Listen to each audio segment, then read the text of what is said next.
Cam छो public. तो आज हम करने वाले हैं JEE 2025 में पूछा गया परम्यूटेशन एंड कॉम्बिनेशन चैप्टर का एक क्वेश्चन।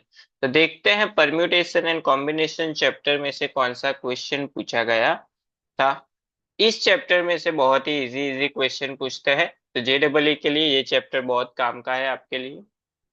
क्वेश्चन कुछ ऐसा है।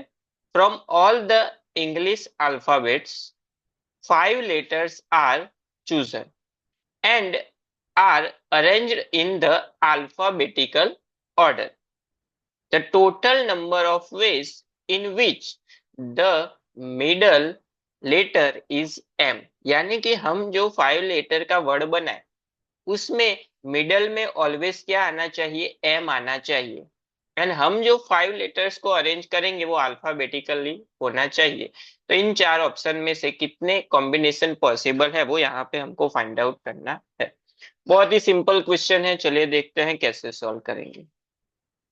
सबसे पहले तो यहाँ पे हमको कितने इंग्लिश अल्फाबेट सभी को यूज करना है। तो इंग्लिश में टोटल कितने अल्फाबेट होते हैं, 26 अल्फाबेट होते हैं A to Z तक। अभी उसमें से हमको कितने यूज करने हैं, 5 को यूज करना है, 1 2 3 4 एंड 5। कंडीशन क्या है कि बीच वाला जो लेटर है वो ऑलवेज क्या रहेगा, एम ही रहेगा। एंड यहाँ पे कंडीशन क्या है कि अल्फाबेटिकल ऑर्डर में हमको अरेंज करना है। इसका मतलब ये हुआ कि यहाँ पे जो पहले एम से पहले जो दो लेटर है वो कौन से आएंगे। तो एम ABCD में एम से पहले जो लेटर है वो यहाँ पे आएंगे एंड एम से जो बाद वाले लेटर है वो यहाँ पे आएंगे। अभी एम के पहले कौन से लेटर आते हैं, तो A to L तक जो लेटर है वो एम से पहले आते हैं। तो यहाँ पे अगर हम काउंट करेंगे तो यहाँ पे टोटल कितने होंगे, 12 लेटर्स होंगे। तो इन 12 लेटर्स में से यहाँ पे दो लेटर आएंगे। क्यों? क्योंकि हमको अल्फाबेटिकली ऑर्डर में अरेंज करना है, उसकी वजह से। उसी तरह से एम के बाद एन से लेके जेड तक यहाँ पे 12 आ गए। एक ये हो गया तो 13, 26 टोटल होते हैं। तो यहाँ पे कितने बचेंगे, 13 बचेंगे।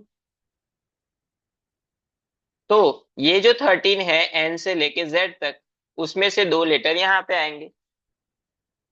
तो यहाँ पे 12 में से हमको कितने सिलेक्ट करने हैं, दो सिलेक्ट करने हैं। तो क्या होगा, 12C2।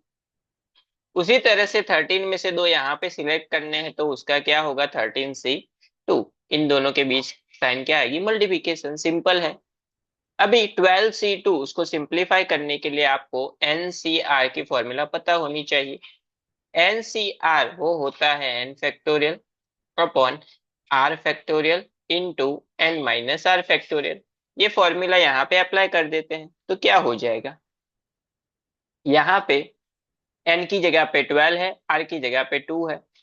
तो 12 फैक्टोरियल अपॉन 2 फैक्टोरियल, 12 - 2 यानी कि 10 फैक्टोरियल।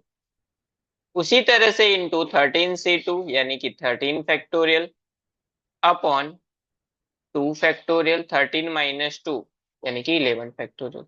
इसको हम सिंप्लीफाई करेंगे तो 12 into 11 into 10 factorial divided by 2 factorial यानी कि 2 इंटू 1 इंटू 10 फैक्टोरियल इंटू इसका simplification 13 into 12 into 11 factorial upon 2 into 1 into 11 factorial. 11 factorial 11 factorial cancel, 10 factorial 10 factorial cancel, 2 6 जा 12 एंड 2 6 जा 12 सेम यहाँ पे। तो 6 इंटू 11 वो होगा 66 इंटू 13 इंटू 6 वो होगा 78। तो अगर हम 78 इंटू 66 करेंगे तो हमारा जो फाइनल आंसर है वो होगा 5148। यानी कि ऑप्शन के हिसाब से अगर हम देखें तो हमारा जो करेक्ट आंसर है वो क्या हो जाएगा, फर्स्ट वन जो हमको क्वेश्चन में पूछा गया था। इजी क्वेश्चन था, बहुत ही इजी क्वेश्चन था।